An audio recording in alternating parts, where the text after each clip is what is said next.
again. Dele Momodu joins PDP, apologizes for helping Buhari become president. Welcome to the news and please subscribe to our channel. Publisher and journalist Dele Momodu has joined Nigeria's main opposition party, the People's Democratic Party, PDP. Now the news in detail. Momodu announced his move to the PDP in a statement explaining that his decision was based on the need to contribute meaningfully to the development of the country. I have consulted widely, and it is clear to me that given the dangerous and disastrous drift that our nation has experienced in the past 6 years, the only party from which amends can be made to rectify our situation is the People's Democratic Party, PDP. He said in the statement released on Friday, "This accord with my vehement opposition to the policies and practices of the All Progressive Congress, APC, and its leadership, which has denuded our country of everything we hold dear. National unity, cohesion, security, economic prosperity, educational advancement, social infrastructure, and above all, our cherished moral values. For these reasons, I am happy to declare that I am now a full-fledged participating member of the great and patriotic People's Democratic Party." He accused the ruling All Progressive Congress APC of failing in delivering democratic dividends to Nigerians, maintaining that the PDP has landmark achievement to show for their 16-year rule. It is deeply saddening and regrettable that some of the biggest landmark achievements recorded under the PDP administration have been diluted, wasted, or diminished by the present APC government, he added. Well, it is not going to be news that cross-carpeting, defection from one party to the other, when the election is around the corner, it is not news. While it is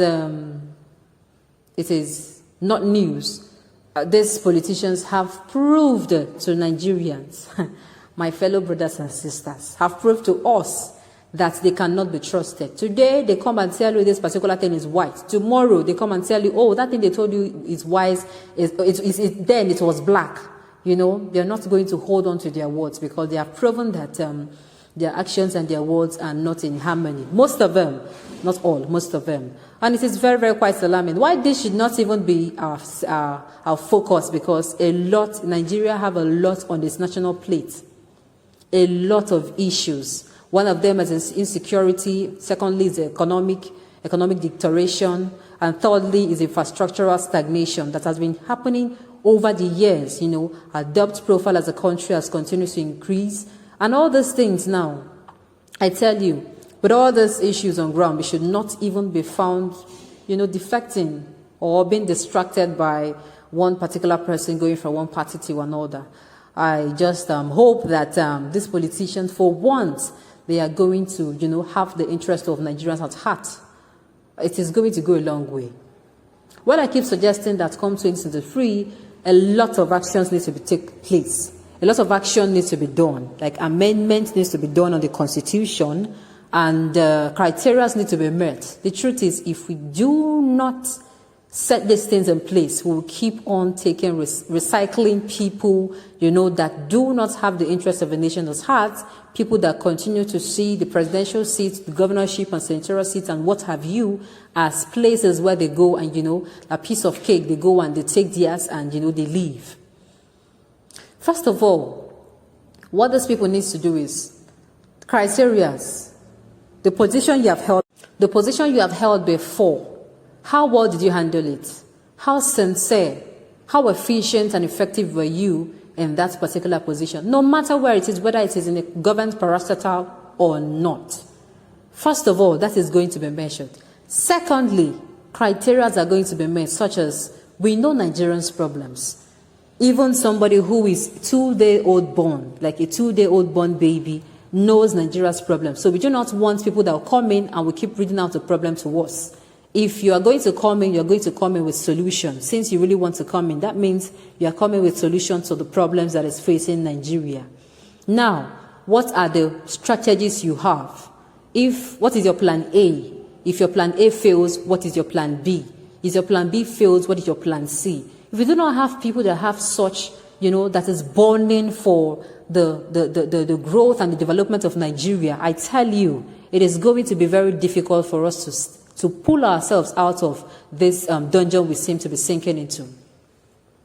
And now that aside, the person that is coming in, whether the person is from the north, from the east, from the west, from the south, from any religion, I tell you, the person must be neutral on all grounds. It must not be somebody that will come in and will say, oh, because this particular region has made us to suffer, that they should feel it. No.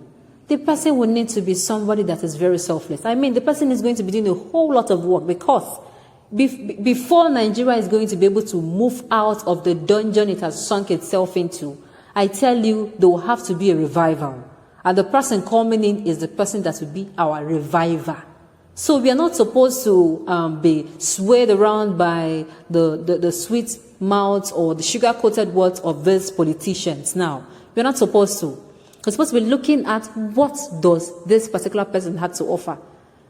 And of course, the person has to be neutral on all grounds: nepotism, favoritism, tribalism, ethnicism, nepotism, all those tisms that cause us, or they have continued to plunge us deeper into more problems. The person is supposed to be neutral on all grounds, so that when the person comes in, even when, people around him, his cabinet members, his advisors will come and say, oh, because, you're from this, you say no, because it will not, at the end of the day, be at the best interest. He is going to be able to question the cabinet members. They're about to sign a bill into law that is not going to benefit the people of Nigeria, but to benefit only some. He will say, no, this will only foster indifference and will continue to create a gap, in between the regions and Nigeria.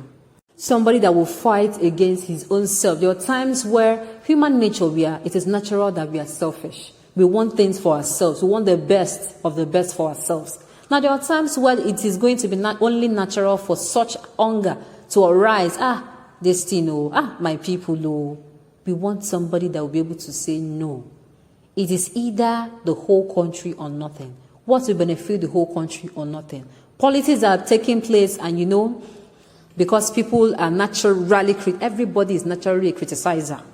Everyone is naturally a criticizer. At one point or the other, you have criticized one person or another, most especially those who occupy leadership position, because you want them to do well.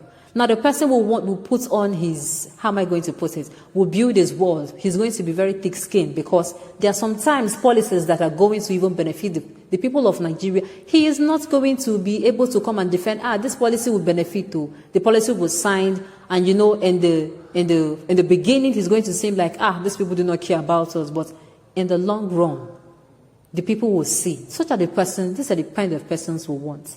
And until we have such persons now, and until Nigerians are free from picking people from favoritism, godfatherism, and what have you, popularity, or religion, or tribalism, or ethnicism, that is when we'll find the revival for Nigeria. On those notes, we have come to the end of the news. We say thank you for tuning in to listen. Until I come your way next time, enjoy the rest of the day.